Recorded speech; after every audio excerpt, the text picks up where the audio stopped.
Tropical Typhoon, Chairman TV. Weather update. Helping homeless people. Please subscribe.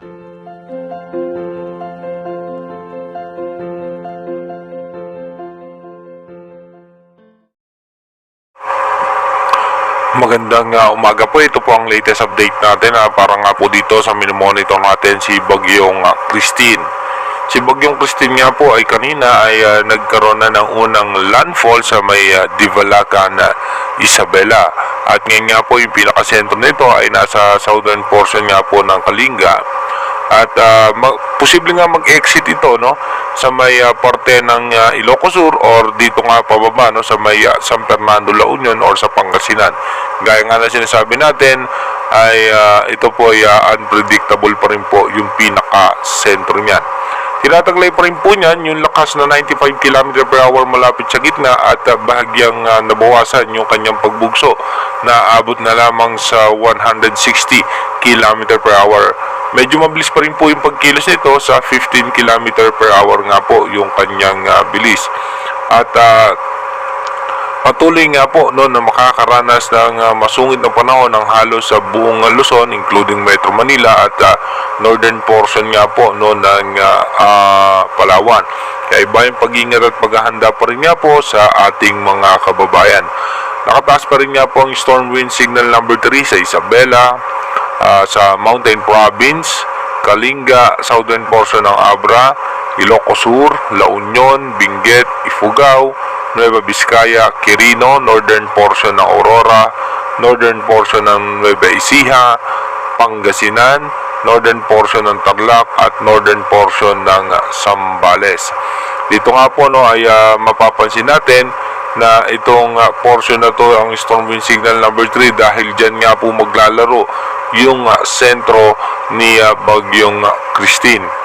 At storm wind signal number 2 naman ay nakataas pa rin po yan sa Bubuyan Island, Ilocos Norte, Apayao, Cagayan at northern portion ng Abra, southern portion ng Tarlac, southern portion ng Nueva Ecija, southern portion ng Aurora, Bulacan, southern portion ng Zambales, Pampanga, Bataan, Metro Manila. Nakataas pa rin po ang storm wind signal number 2, Polillo Island, Cavite, Laguna, Batangas at dito nga po sa may Quezon at northern portion po ng Camarines Norte. Storm wind signal number 1 na lamang sa may parte naman po ng Camarines Sur, Catanduanes, Sorsogon, Samar, Masbate, Biliran, Eastern Samar, Leyte, sa Aklan, Capiz, Antique, Romblon, Oriental Mindoro, Occidental Mindoro, Marinduque at Calamian Island.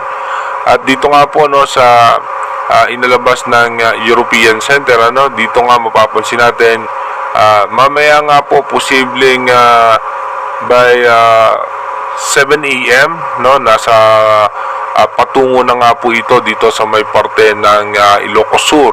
At pagdating naman po ng alas 12 ng tanghali, posibleng nga po ito'y nasa Ilocos Sur na at posibleng lumabas nga po yan ng landmass ng ating bansa ng alas 6 ng gabi mamaya. Pero again, inulit natin na posible pa rin po magbago yan. At ito naman po yung forecast track prediction naman na nilabas ng Bagong Pag-asa DOST kung yung kaninang kahapon ng gabi ay ang nilabas nilang forecast track ay dito dadaan yan diretso.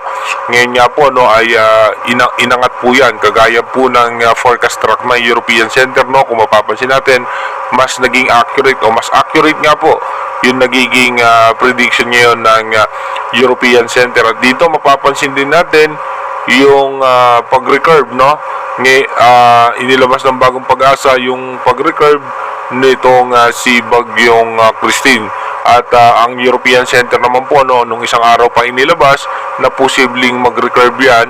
At pagdating po dito sa may parte ng South China Sea ay posibleng bumalik naman po yan patungo dito sa may parte ng China at posibleng magkaroon din po yan ng landfall scenario. Dumako na nga po tayo sa ating advanced weather forecast. Dito po sa ating advanced weather forecast, bukas nga po October 25, asahan nga po natin na ito ay nasa West Philippines na At pagdating po ng October 26, ito po ay nakalabas na ng ating Philippine Area of Responsibility at meron nga tayong panibagong posibleng bagyo sa labas ng ating Philippine Area of Responsibility. By October 27, asahan natin na posibleng pumasok itong panibagong sama ng panahon na ito sa ating Philippine Area of Responsibility habang si Christine ay patungo nga po yan sa parte ng Vietnam. Pagdating naman po ng October 28, yung isang bagyo ay nakapasok na ng ating bansa at ito nga po ay wala namang magiging direktang epekto pa sa ating bansa pag ito'y nakapasok. Pagdating naman po ng October 29, ito po mag-uumpisa ng mag-recurve si Bagyo Christine at ito namang isang bagyo na nasa loob ng ating bansa ay posibleng dumiretso na po yung paangat. Pagdating po ng October 30, ito nga po ay pabalik nga si Bagyong Christine at pagdating nga po ng October 31, ito po ay magre-recurve naman patungo naman po dito sa may parte po ng China. Pagdating po ng November 1, by November 2, posibleng maglandfall po yan dito sa may parte ng China. Again, iba yung pag-iingat pa rin nga po sa ating mga kababayan na bagamat itong si Bagyong Christine ngayon ay naglandfall na, ay mataas ang tsansa na posible siyang bahagyang hihina pa dahil nga tumatama na yung kanyang diametro sa mga kabundukan ng ating bansa. Mapapansin niyo po sa ating satellite image yung mga maiitim na ito na dito nga po yung makakapal na kaulapan, andito po yung mga malalakas na pagulan na posible nga pong maranasan yan dito sa may parte ng Bagao, Gataran, sa Solana, Enrile, Cabangan, sa Tumauni, Ilagan, San Mariano, sa Divalacan kung saan nga naglandfall, sa Bicombian, Palanan, Inchange, Jones, Cardon, Bagabag, sa Dibibi, Madalela, dito po sa Nagdipunan, Banawe, Lagawe, Mangkayan, Pilipil, dito po sa Mabalite. Yan po yung makakapal na kaulapan na posible nga po na may mga malalakas na pag-ulan at may kasamang pagbugsong ng hangin. At posible rin nga po na unti-unti na rin maranasan yan yung malalakas na pag-ulan at pagbugsong ng hangin dito nga po sa western section ng ating bansa sa may parte ng Pangasinan, La Union at dito nga po sa may parte ng Ilocos region or dito po sa Ilocos Sur. Ganon din po sa may parte naman ng northern portion ng Palawan, may makakapal na kaulapan na posibleng magdulot din po yan ng mga pagbaha at pagguho ng lupa. Iba yung pag-iingat sa ating mga kababayan. Sana nga po bago tumama itong si Bagyong Christine sa ating lugar ay sana po ay nakapag-safety na yung ating mga kababayan para po iwas po tayo sa mga anumang sakuna at pinsala na dala-dala ni Bagyong Christine. Mag-iingat po tayo palagi. God bless po sa ating lahat.